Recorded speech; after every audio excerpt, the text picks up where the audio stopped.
Baik, selamat datang di kuliah online ya, kuliah YouTube seri geometri diferensial. Kita memasuki part pertama yakni tentang teori manifold diferensiabel atau manifold Eugen. Oke, kemarin kita sudah sampai ke subbab 5 dari buku Tu. Sekarang memasuki subbab 6. Subbab ini membahas tentang pemetaan Eugen antar manifold.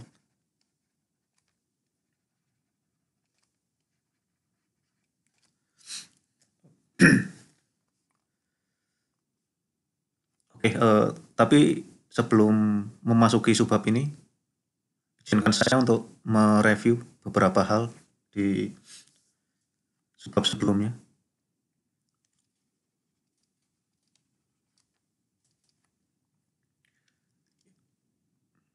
Kemarin kita sudah membahas tentang definisi manifold Eugen yang dinotasikan seperti ini.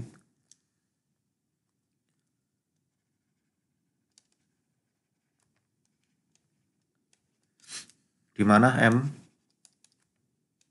adalah manifold topologis. Ya, manifold topologis adalah ruang topologi yang dia itu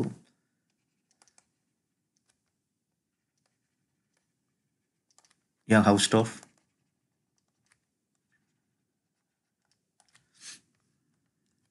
tercacah kedua atau second countable.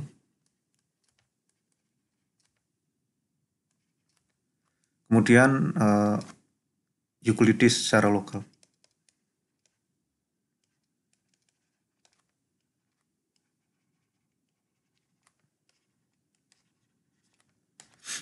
Kemudian A di sini adalah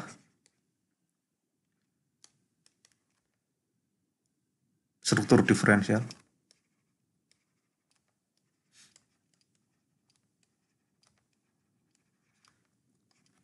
Atau disebut juga sebagai atlas maksimal.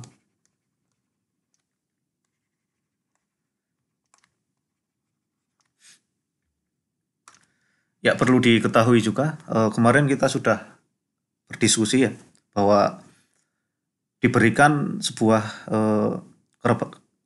manifold topologis, itu tidak selalu bisa dibangun struktur diferensial di atasnya. Kemudian misal pun bisa dibangun itu biasanya sifatnya tidak unik. Artinya kita bisa membangun dua struktur diferensial di atas keragaman topologis, yang mana kedua struktur diferensial itu tidak ekivalen. Nah, ekivalensi di sini dibangun dalam ranah diffeomorfisme yang nanti akan kita bahas. Jadi di pembahasan kali ini diasumsikan bahwa kita membahas manifold dengan satu struktur diferensial yang diberikan.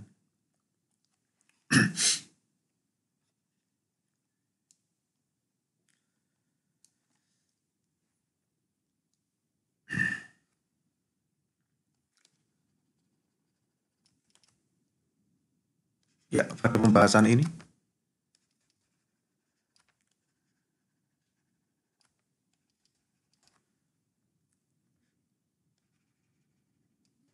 manifold, ya kalau saya menyebut manifold itu berarti manifold Eugen ya.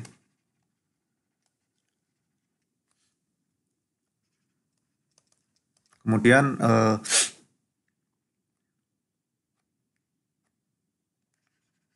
yang disertai struktur diferensial tertentu.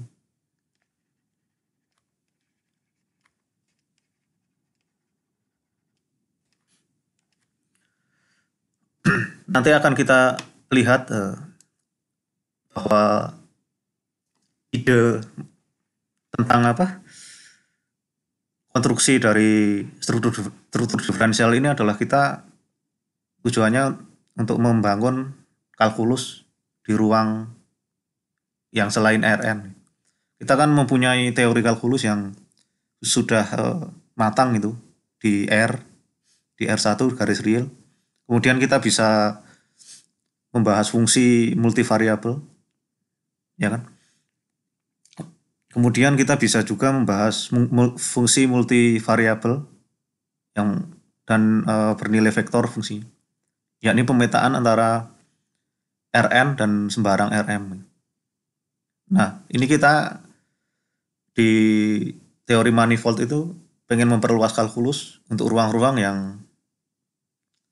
bisa punya kurvatur atau ruang-ruang yang secara umum merupakan generalisasi dari ruang Euclidean.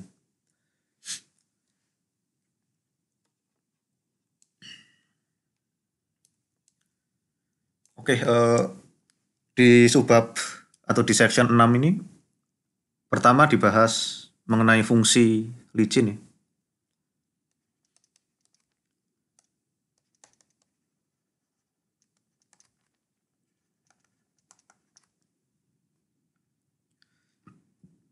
Ya, kita sudah membahas juga perbedaan antara fungsi dan map atau pemetaan. Ya, perbedaannya kalau dalam konteks geometri diferensial itu fungsi itu kasus khusus dari pemetaan yang mana domain atau ruang target dari pemetaan tadi mempunyai struktur aljabar berupa lapangan ataupun ruang vektor.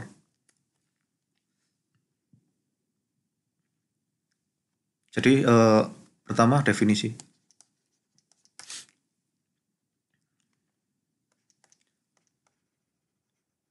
Sebuah fungsi f dari M ke R, ya fungsi bernilai real,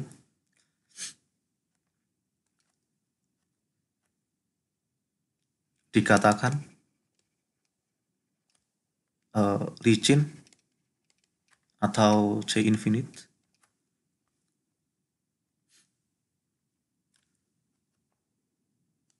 di sebuah P elemen M. Jadi kita membahas kelicinan suatu fungsi pada titik P gitu.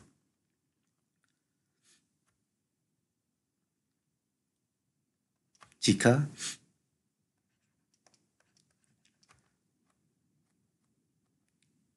untuk sebuah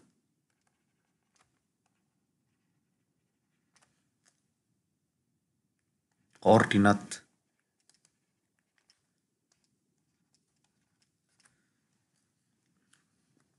ya, kemudian kita memakai istilah koordinat untuk peta ya.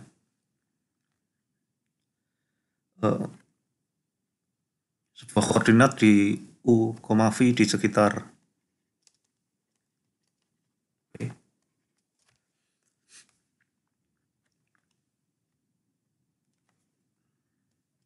Ya, ini juga istilah baru, yakni suatu koordinat dikatakan didefinisikan di sekitar P ketika P itu merupakan anggota dari domain koordinat ini dan fungsi V atau fungsi koordinatnya itu memetakan P menuju ke pusat koordinat di Rn gitu.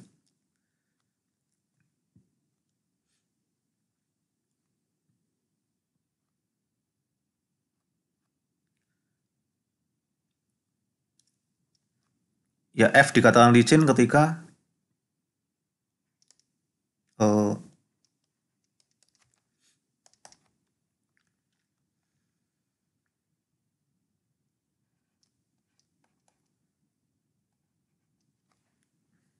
sorry.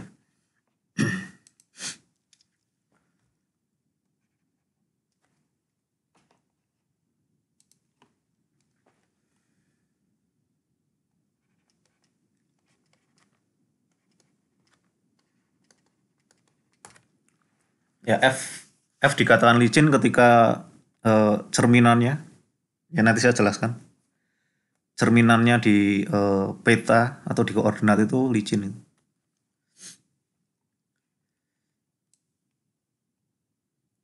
Jadi visualnya seperti ini. Kita punya manifold M, kemudian ada titik P yang kita tinjau. Kemudian manifold tadi ada pemetaan, ada fungsi dari F, fungsi dari M ke R.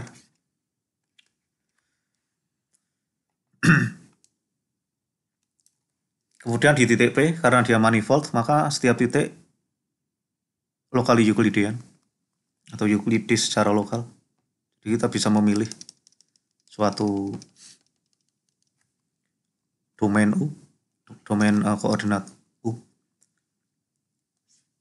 dan dia dipetakan ke suatu Rn gitu.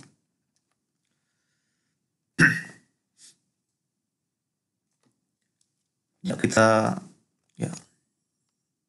andaikan manifoldnya berdimensi M, maka ini M, Rm.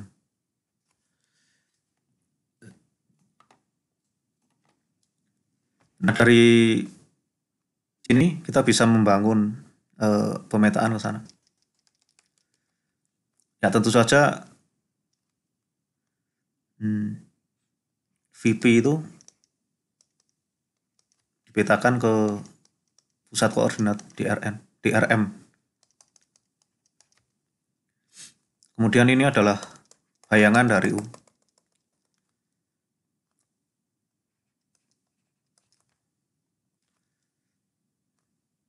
Ya, VU itu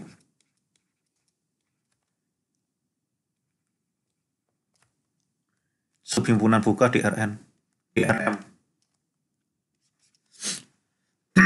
Kemudian kita bisa bangun pemetaan dari sini. Sini ya.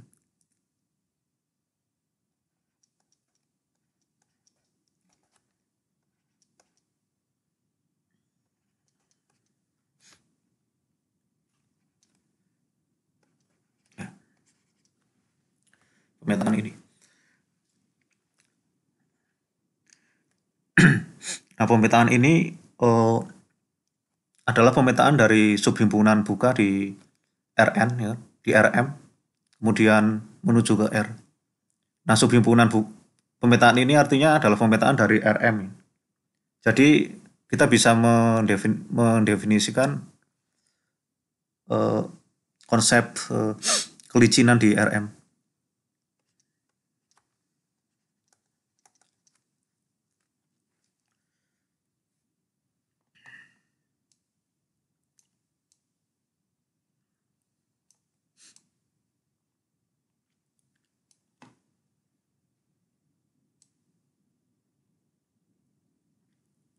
Jadi F ini licin ketika wakilan koordinat dari F itu merupakan pemetaan licin. Nah, kelicinan di sini di wakilan koordinat itu bisa kita bangun karena merupakan pemetaan dari Rm ke R. Mungkin catatan ya atau remark.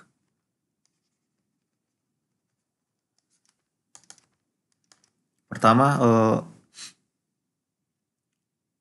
fungsi F yang merupakan fungsi dari Rn menuju R disebut sebagai wakilan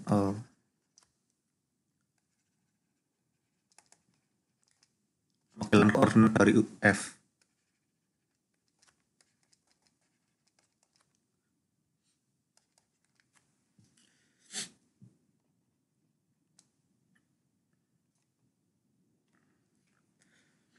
Ya, kita bisa menganggap bahwa domain dari wakilan koordinat tadinya kan ini ya.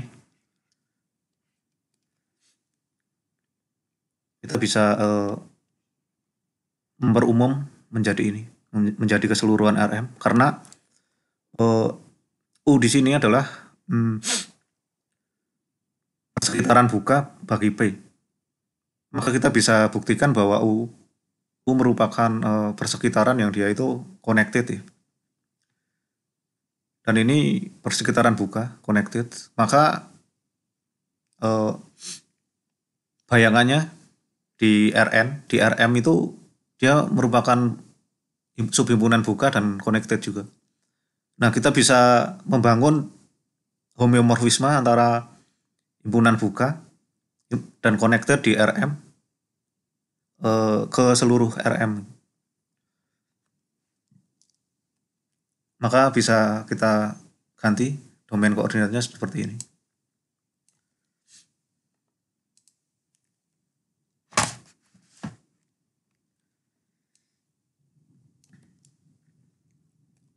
Kemudian prima kedua, bahwa definisi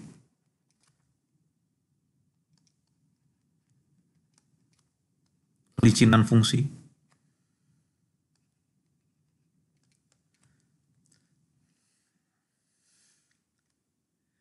adalah well defined.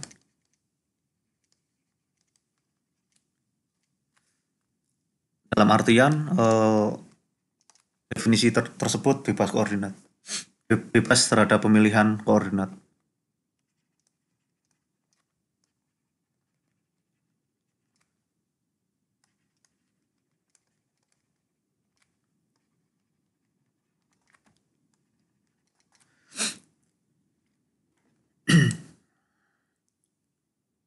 Ya, untuk membuktikannya,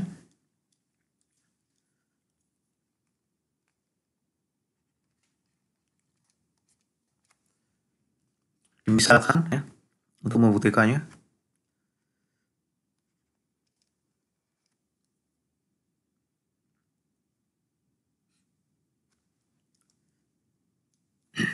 misal terdapat koordinat lain ya.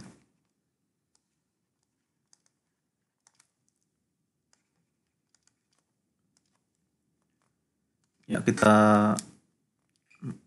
notasikan U prime, V prime gitu.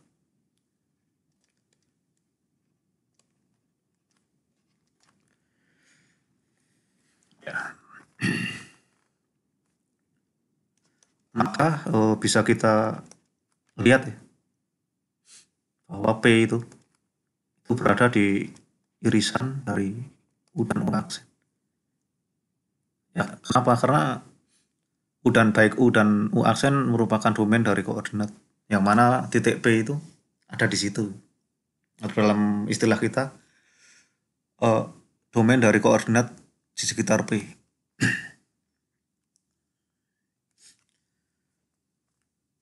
Nah, kemudian yang jadi pertanyaan adalah apakah wakilan F relatif terhadap koordinat aksen atau prime ini licin atau enggak gitu kan. Ya, pertanyaannya adalah apakah F V aksen ya licin?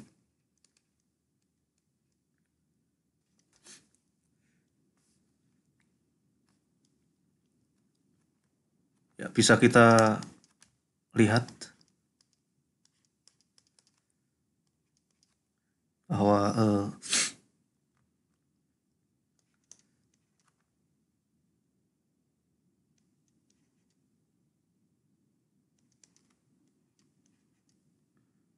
bisa kita sisipi di sini dengan identitas.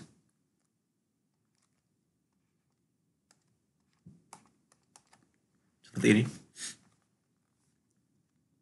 Ya, ini tentu saja terdefinisi di mana pemetaan-pemetaan ini terdefinisi. Yakni terdefinisi pada irisan antara U dan U aksen.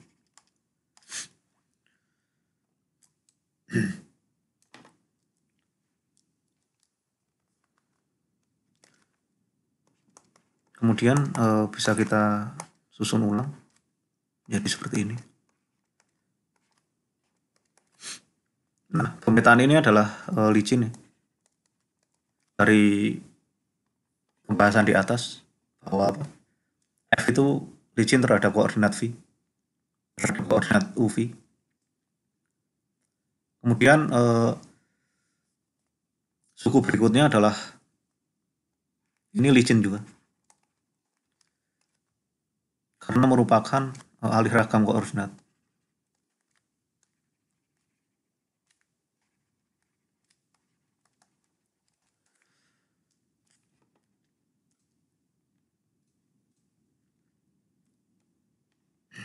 Ya mungkin akan jelas ketika kita gambarkan gitu. Ya, andikan ini M gitu. Kemudian ada titik P dan M tadi dapat fungsi ke R. Kita akan ke R.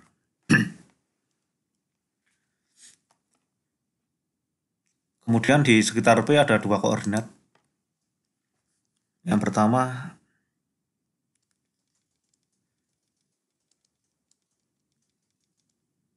ini domain terbuka U. Nah, U di sini dipetakan oleh pemetaan V menuju ke suatu RM. Kemudian ada koordinat lain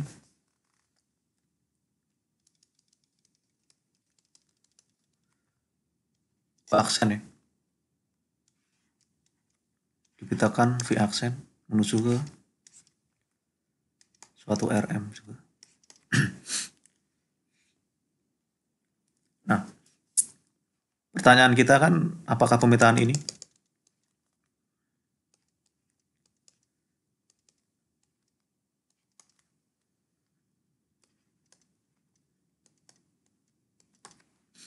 pemetaan ini licin gitu.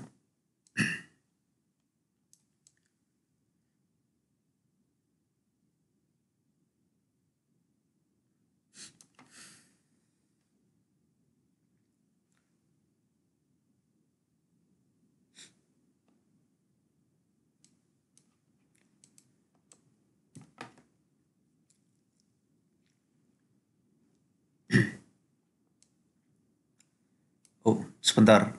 Sepertinya kebalik gitu ya. Maksudnya lebih enak kalau lihatnya yang aksen itu yang ini.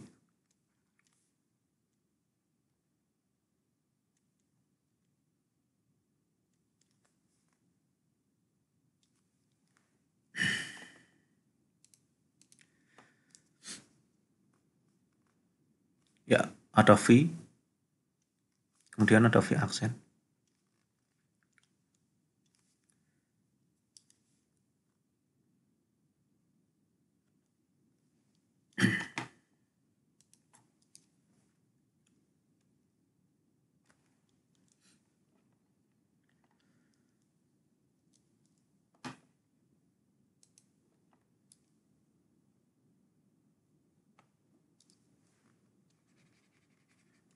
Ya, kita tahu pemetaan ini licin.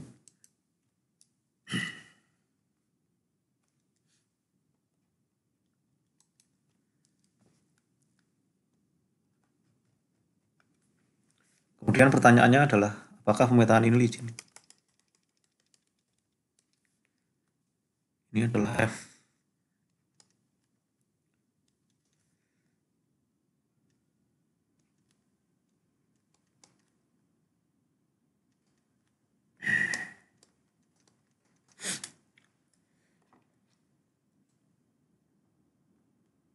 Nah, di sini juga ada pemetaan alih ragam koordinat.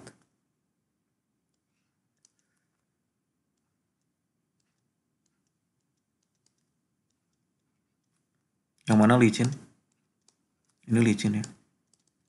Nah, pemetaan ini yang kita cari itu bisa kita pandang sebagai komposisi dari pemetaan ini dilanjutkan dengan pemetaan ini.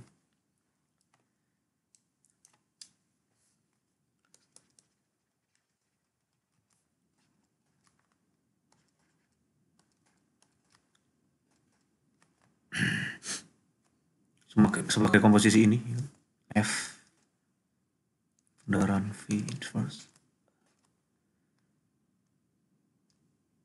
Bundaran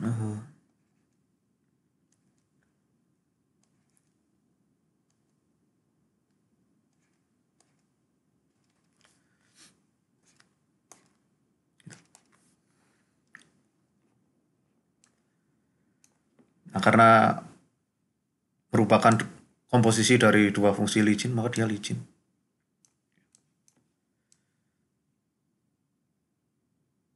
Ya, seperti ini. Klaim kita terbukti.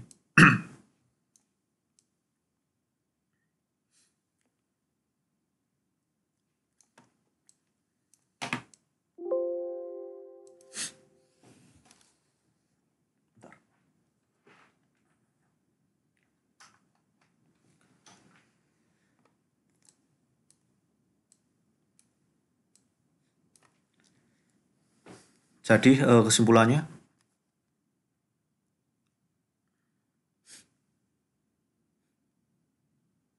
sifat licin dari F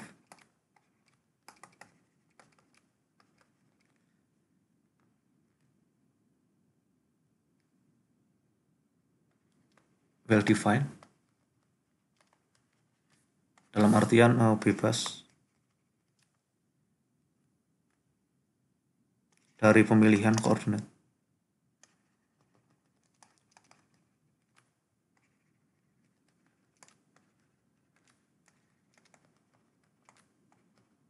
Oh ya, kita masih membahas kelicinan di suatu titik ya. Maka kita harus bubuhi ini dengan di P.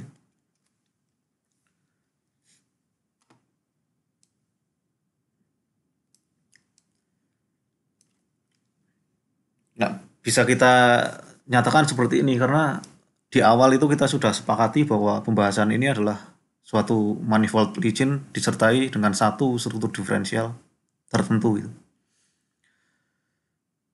Nah, tentu saja kalau terdapat banyak struktur diferensial, maka definisi licin ini itu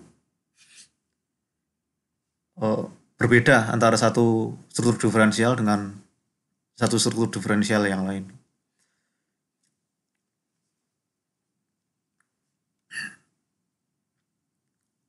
Kemudian remark yang kedua adalah eh, bisa definisikan bahwa f fungsi f itu licin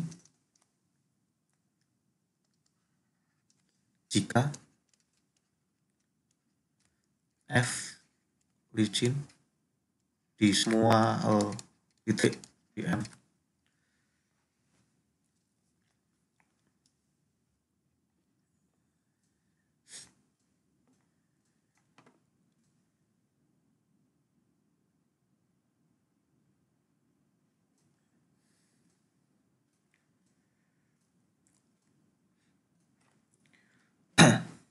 Yang ketiga ini, yang keempat ini bisa silahkan diobservasi. Eh,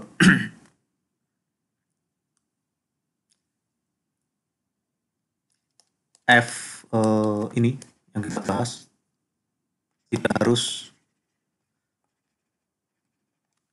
continue.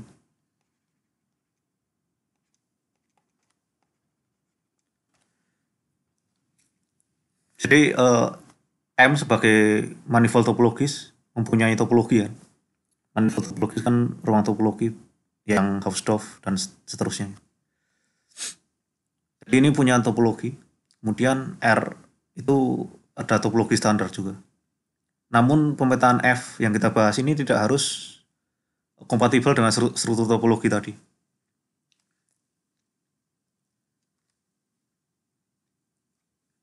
Nah, kenapa seperti itu? Nah, silahkan di apa?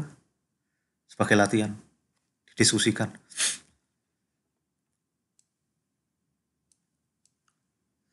Baik, selanjutnya kita membahas pemetaan dari manifold ke manifold.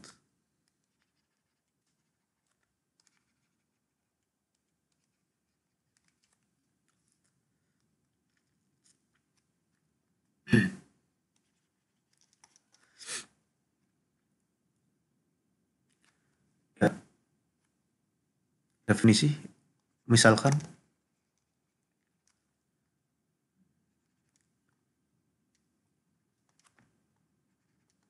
kita mempunyai dua manifold, ya, M dan N.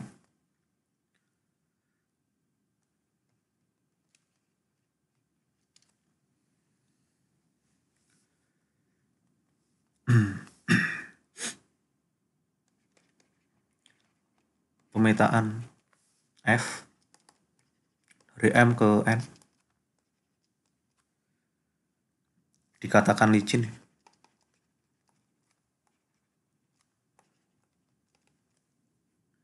Licin di suatu titik P.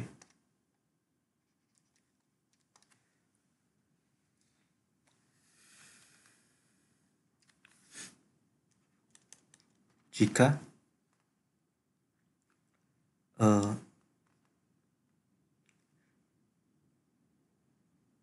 untuk sebuah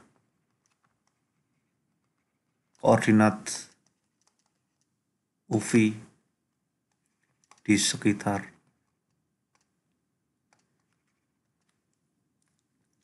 P dan VP dan FP di sekitar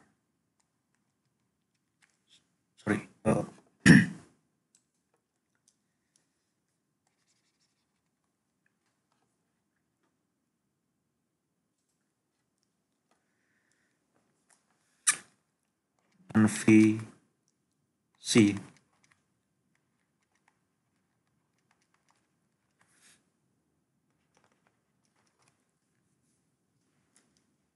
Jadi kita pilih masing-masing di M dan N itu dua koordinat di sekitar V dan P. Di sekitar P dan bayangannya itu.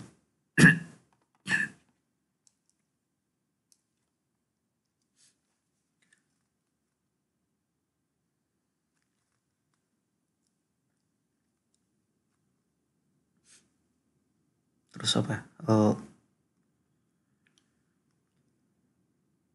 Pemetaan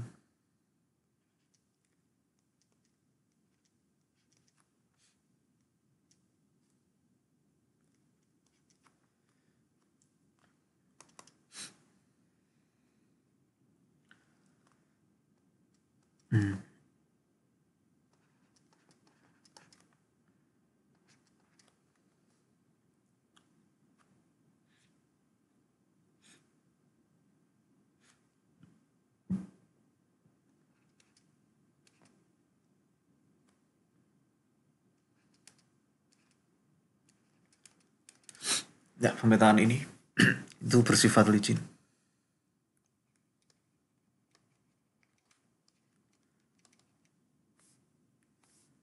Tentu saja kita bisa membahas kelicinan dari pemetaan ini. Kenapa? Karena ini berada di RM, ya. Kemudian targetnya berada di RN. Nah, di RM dan di RN itu bisa kita bahas kelicinan. Jadi ini masuk akal. Nah, seperti yang sebelumnya, lebih mudah jika kita gambarkan menjadi sebuah grafik seperti ini. Situasinya kita punya M, dimensi M, kemudian ada N, berdimensi N. Nah, di sini titik P, kemudian kita petakan F. Ya, andaikan di sini bayangan dari P.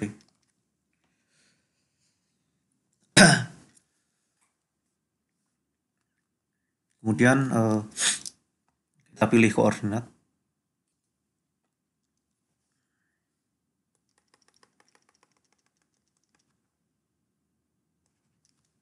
U, dan di sini juga ada koordinat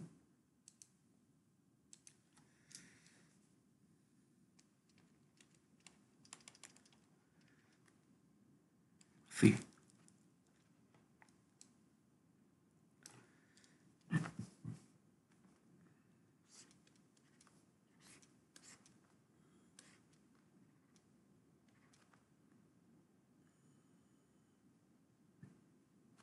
Ini V tadi.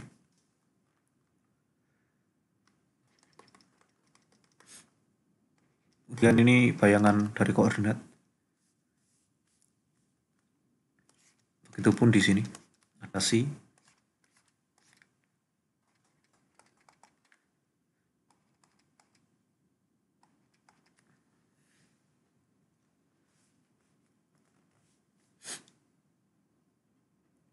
Ya, kemudian agar apa?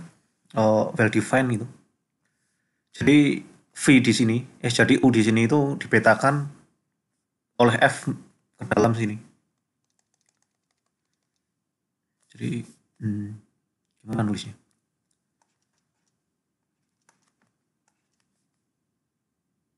Ya, seperti ini. Ada kondisi ini.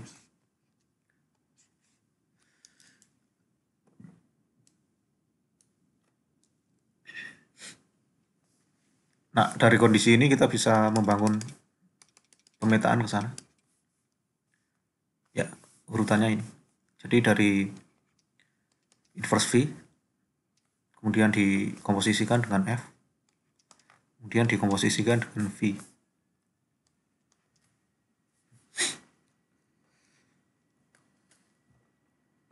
Ya. Nah, F dikatakan licin ketika ini wakilan koordinat bersifat licin.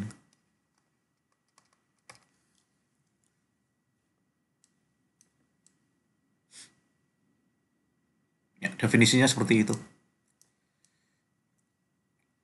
Tentu saja seperti sebelumnya, remark ya. Ya, pertama adalah sama, disebut wakilan koordinat bagi F.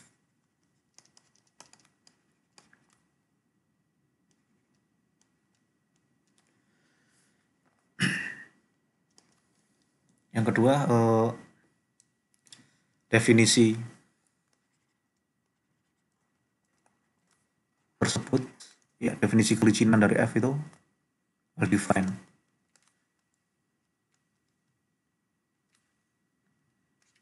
Bebas koordinat.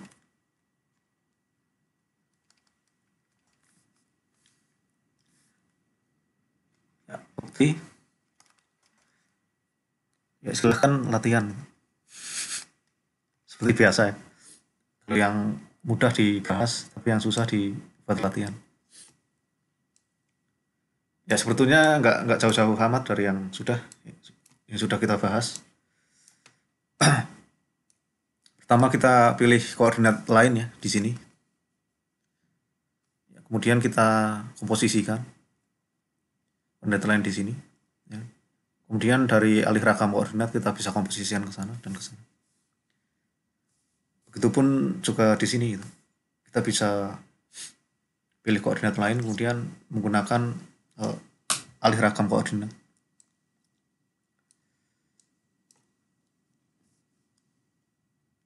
Tiga,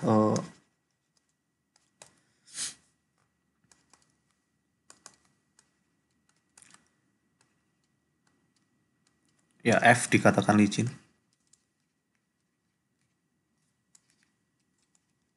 Jika F licin untuk semua atau di semua B nota M.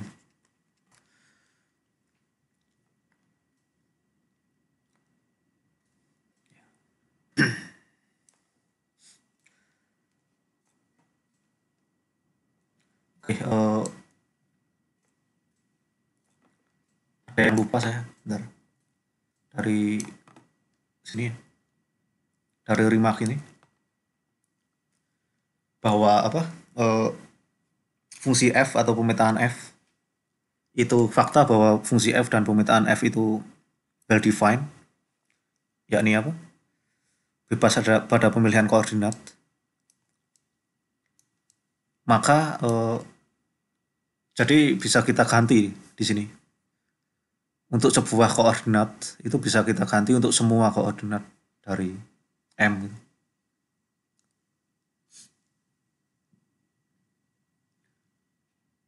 Jadi kondisi ini berlaku untuk semua koordinat di M.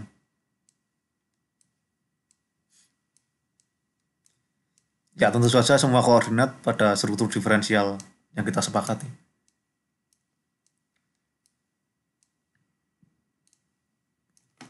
Kemudian remark keempat,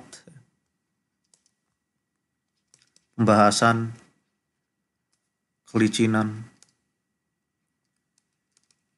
fungsi Fm ya, R dan kelicinan fungsi ya seperti di subbab 6.1.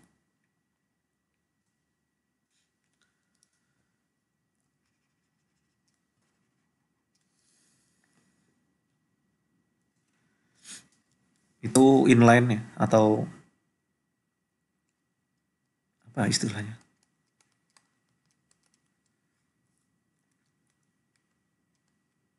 atau merupakan kasus khusus dari pembahasan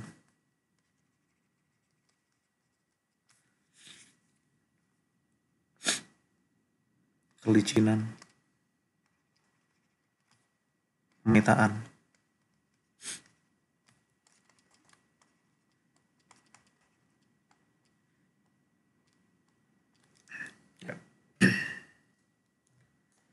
Ya, bisa kita pandang seperti ini juga. Jadi fungsi F R itu kan ada titik, kemudian ada koordinat, kemudian ada beta di sini. Nah, di sini juga ada bayangan dari FP. Dan kita bisa pilih koordinat ya. Ini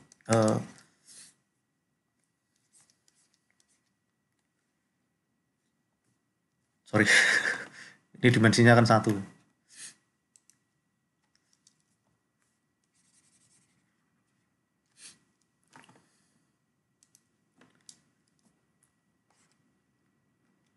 Kita juga bisa membahas kelicinan dari F, dari fungsi F itu inline seperti pembahasan kelicinan dari pemetaan antar dua manifold. Ya kita pandang saja Rn ini sebagai manifold juga. R ya sebagai manifold dengan atlas identitas atau dengan pemetaan identitas atau dengan koordinat yang berupa identitas. Ya kemudian ini ada apa? Ada pemetaan ke sini. Nah ini kan sama dengan F bundaran V karena identitas dari suatu fungsi ya fungsi itu sendiri. Namanya juga identitas. Nah ini sama hasilnya dengan pembahasan yang kita sudah bahas di 6.1. Yang mana kita langsung itu definisikan pemetaannya ke sana tanpa memandang R itu sebagai manifold.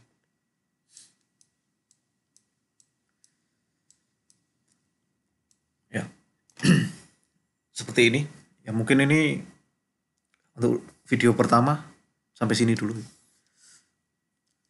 Tapi saya akan memberikan remark umum ya, atau paradigma umum. Pertama adalah ya alasan kenapa alih ragam koordinat ya.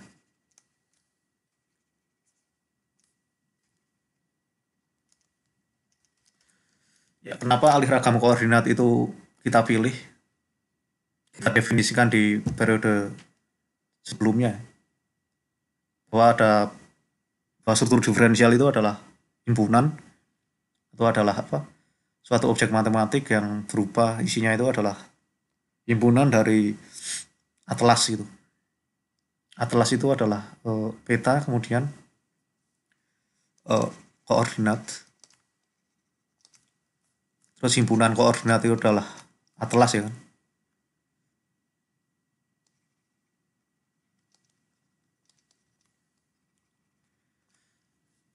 kemudian dari atlas ke struktur diferensial. Nah, dari sini dari koordinat itu menjadi atlas. Ya, himpunan koordinat yang menjadi atlas itu adalah himpunan-himpunan koordinat yang dia itu saling kompatibel. Ya, kompatibilitas atau alih ragam koordinat itu gunanya ya di sini. Ketika kita membahas fungsi ini akan kelihatan.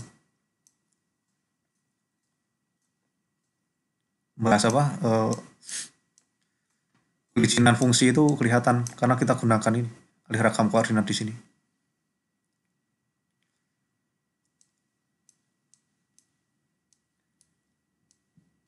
Nah, itu menjadi motivasi kenapa alih ragam koordinat harus apa? Didefinisikan. Perlu didefinisikan. Nanti juga akan terlihat ketika kita membahas objek geometrik yang lain. Selain fungsi ya, kan masih ada apa? Vektor singgung, kemudian ada forma dan seterusnya. Yang mana kita bisa definisikan di Rn gitu. Kita bisa bahas di manifold melalui alih ragam koordinat ini. Jadi remark kedua atau paradigma kedua, kita sebetulnya bahas teori manifold itu tujuannya apa? Jadi kalkulus di Rn, ya kalkulus di Rn itu bisa berupa kalkulus merupakan ya fungsinya itu kan berarti kan bisa seperti ini. Untuk sembarang n dan m. Itu artinya fungsinya itu bernilai banyak itu peubahnya atau fungsi bervariabel atau fungsi multivariabel.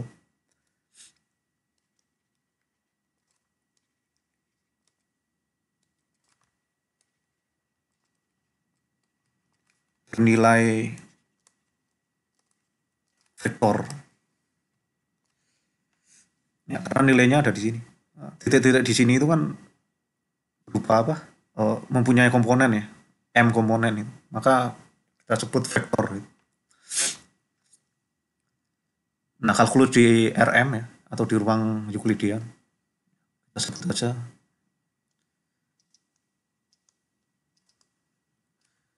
kita pengen perumum ke manifold.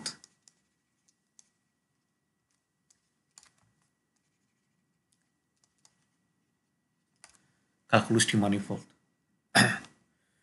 Langkahnya adalah objek-objek tadi kita definisikan. Objek-objek di kalkulus Rn itu kita definisikan di domain-domain koordinat. Kenapa? Karena manifold itu kan lokal Euclidean. Jadi kita bahas kalkulus dulu secara lokal di manifold. Kemudian untuk membahas di global seluruh manifold itu kita gunakan alih ragam koordinat. Sehingga objek tadi bersifat bebas koordinat. Nah, teori manifold Legend itu sama saja dengan teori kalkulus di manifold. Ya, nanti tentu saja karena kalkulus itu merupakan diperumum lagi ya, ada analisis gitu. Analisis real misalnya. Analisis real itu adalah teori kalkulus. Ya, teori dibalik objek-objek di kalkulus itu terdefinisi. Nanti ada juga analisis di manifold dan seterusnya. Gitu. Sekian ya, terima kasih.